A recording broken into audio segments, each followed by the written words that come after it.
lè ṣiṣẹ́ pẹ̀lú ìfẹ́ kó ti ṣe ibú lára sẹ́hun nígbà tí ọba máa fi jọ́ tẹ̀sẹ̀ bọ̀ ìfẹ́ lè ṣe yóò sì yí lọ́wọ́ yóò padà wá di nǹkan míì máa lọ́wọ́ nígbà tí ọba wulẹ̀ Mọ̀lánà Sheikh Adamu ṣe wàhálà púpọ̀ láyé kọjá ká má ṣe dé wọn inú àwọn fíkírà tó jáde lẹ́yìn Mọ̀lánà Sheikh Adamu òun náà ní fíkírà Usbu'u Sheikh bàbá mi Mudirul Markaz Usbu'u Sheikh kò sẹ́ni ó ṣe é rí fáfá kan ní Nàìjíríà ẹni tó wọ́n kọ́ sí fún Mọ̀lánà Sheikh Adamu onígbèsè Adamu náà ṣe ń táwọn àfá kan ò ṣe ṣáájú wọn àwọn náà fi ń rí tí ẹnìkan ò ṣe fáfá kan lẹ́yìn wọn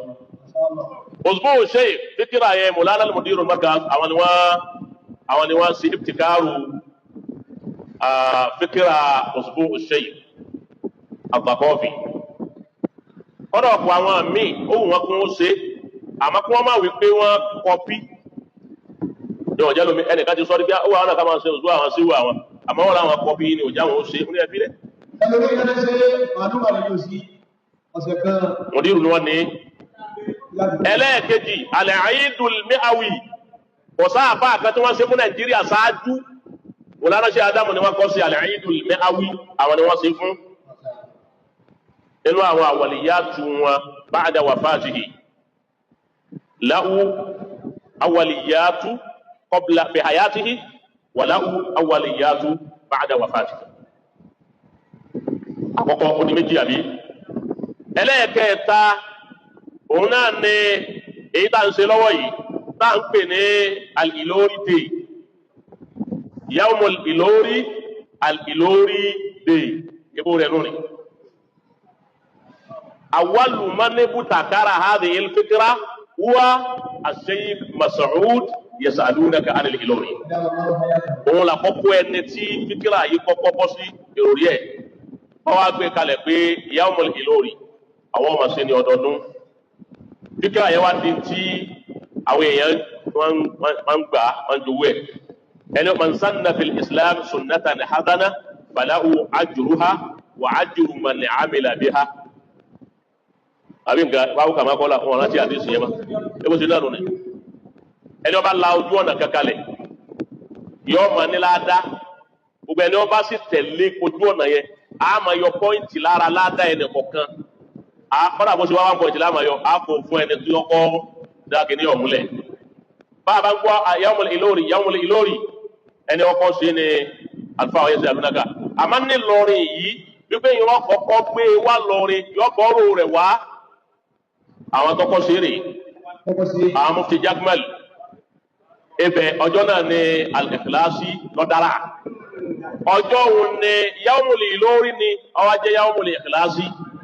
ọjọ́ òun ni sí Adamu yọ sí Ikhlasi yìí ní baba sí Adamu fi wà lùbáríkà rà lérí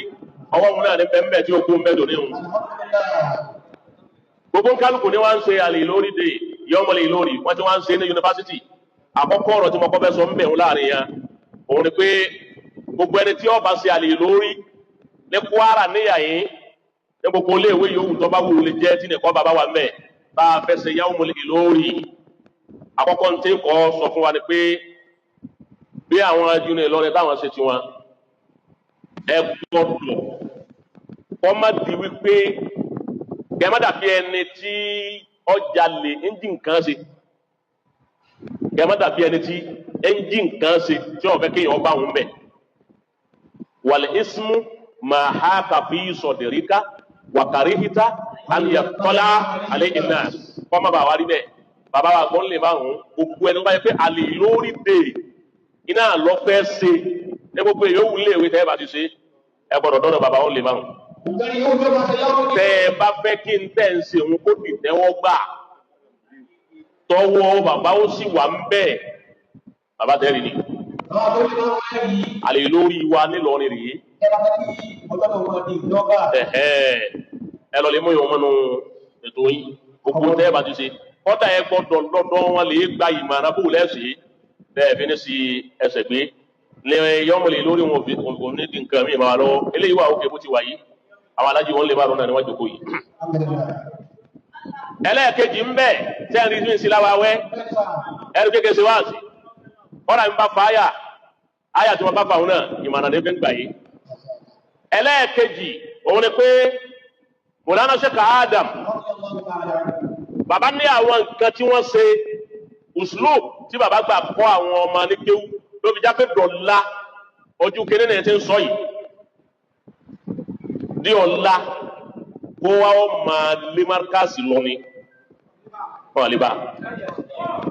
tàláì ṣe máa pé foundation lágbára ní gbogbo nǹkan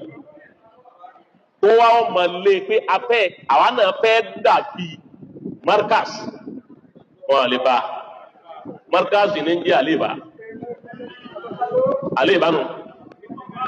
bọ́ọ̀lé wàláhì ò lè bá lójú ọ̀nà mímọ̀ yìí ni mo ń sọ o níbi mímọ̀ yìí ìmọ̀ yìí mo ń sọ o ẹ gbàgbé ẹ̀ èèwọ̀n ti kọjá ọ̀rọ̀ mímọ̀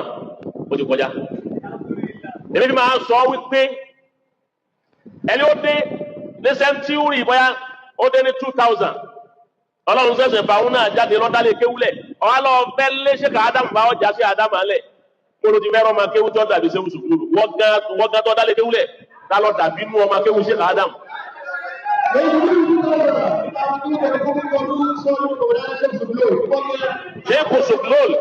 sẹ́wù sùkúrù kọjá sí pé wọ́n ní sàtífíkẹ́tì ìdájí ìbtìdáyì ayé bàbá ìbtìdáyì ní sàtífíkẹ́tì wọn ìbtìdáyì ní sàtí wọn àdẹ̀ lọ́jà ní àkàrí láyé